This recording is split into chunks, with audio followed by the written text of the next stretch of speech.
عميدة المتطوعين الأستاذة فاطمة المغني، أنا سعيدة للمرة الثانية إني ألتقي فيك، أنت غالية علي وأنت تعرفين. الله يخليك، يعطيك العافية والصحة وتشرفنا بوجودكم اليوم.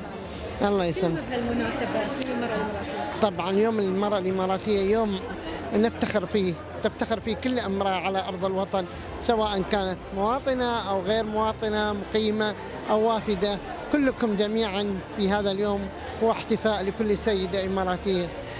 نفخر أن يكون بيننا من دعمنا من الرجال، بيننا من وقف بجانبنا وأعطانا كل شيء. الرجل الإماراتي دوما مساند للمرأة، بدءا من القيادة الرشيدة رحم الله الوالد الغالي مؤسس الدولة الشيخ زايد بن سلطان وأخوانه حكام الإمارات. فلنقل للمرأة الإماراتية: صوني العهد وكوني باقية عليه، حافظي على الأسرة وعلى المجتمع، وكذلك كوني متواصلة مع الأجيال السابقة وتنيري طريق أبنائنا وأحفادنا الذين وجدوا في تلك المرأة الإماراتية الصمود والقوة والعطاء وكل شيء جميل. ريادية المرأة هو عنوان قيادي، فهل هذا بداية عهد آخر من التنافس لصالح الجودة، أم ستكون شعارات مجردة من تأسيس الرجل لتحسين أداء المرأة؟ لا، هي ليست شعارات مجردة، هي أيضا وجود هذا الشعار يدعم المرأة نفسيا ويدعم العطاء الذي بدأ منذ الأزل.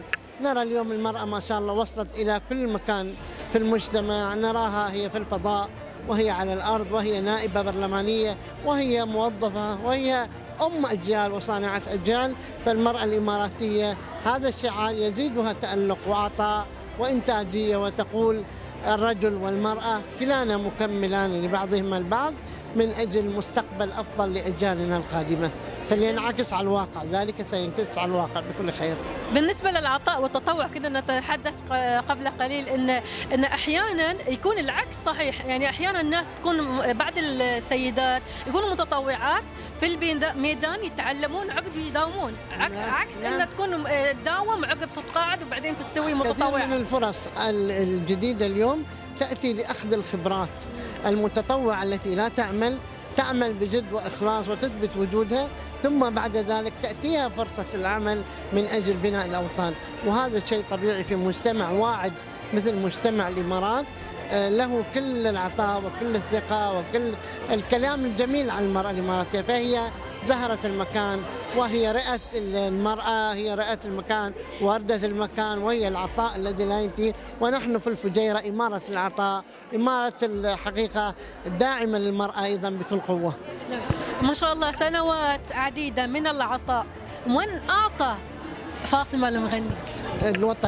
الوطن هو الداعم، وحكامنا الذين ساندوا المرأة ووثقوا فيها، وكذلك هذه الأوطان هي التي تمنح الأمان وتجعل من في قلبه مزيدا من العطاء للوطن، فيظل أمان الوطن هو سقف الأمان الذي يعطيه لكل امرأة إماراتية. هل الرجل اليوم يحس نفسه أنه في تنافس مع المرأة بعد ما أصبحت من نجاح أي امرأة وراءها رجل، وكل امرأة عظيمة اليوم وراها رجل، سواء زوج أو أب أو أخ أو قيادة. فنحن ندين للرجل وحتى الابن، نعم كلهم داعمون لنا، كلهم داعمون للمرأة، لا نفرق في ذلك بين الرجل. أهديه نجاحنا ونهديه هذا اليوم، والمفروض في هذا اليوم نحن نكرم كل الرجال أيضا. وأنا الأم تكرم أبنائها والرجل يكرم أبناء، يعني المرأة تكرم أبنائها وزوجها وكل من ساندها في النجاح. كلمة حابة نختم فيها معك؟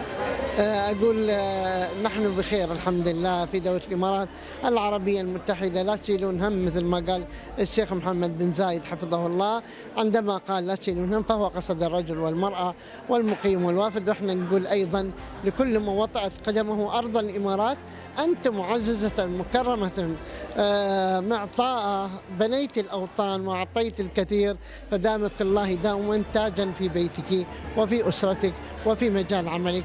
فلله التوفيق، بالله التوفيق، وبالله الحمد لله السند والعون توفر لنا في كل مكان وفي كل زمان. تحياتي. أستاذة فاطمة، للجمهور وللناس ومحبينك اللي يسألون فاطمة المغني وينها اليوم؟ لا، فاطمة المغني موجودة في كل ساحة وفي كل يوم. اليوم شو الجديد؟ الجديد الحمد لله اليوم إني أنا أصبحت أمتلك مكان تدريب متميز في مدينة خرفكان جميلة، يضم العادات والتقاليد، تدريب الصنع الإماراتي، تدريب الحرف التقليدية، وكذلك هذا المكان لديه متحف شخصي كبير الآن أصبح ملك لفاطمة المغني، بس في مكان لا الحين موجود في مدينة خرفكان التاريخية، يزوره كل الناس، أهلا وسهلا، دعوة خاصة لكم إن شاء الله أنكم تكونوا.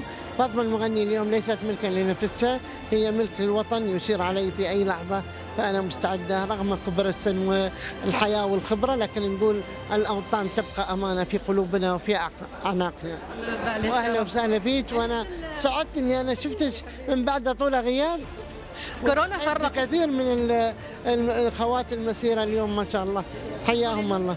أقول لهم سعدنا بشوفتكم، وأنا كأن أيام محيت من الذاكرة، بس توصلت قبل الكورونا وبعد الكورونا بهمة واحد وبشيء واحد، أننا نحبكم جميعا، فكلنا في الوطن حب لا ينقطع. احنا كلنا أخوة بإذن الله. أهلا وسهلا إن شاء الله، حياك الله، حبيبة وغالية والله. الله يرضى عليك، شكرا.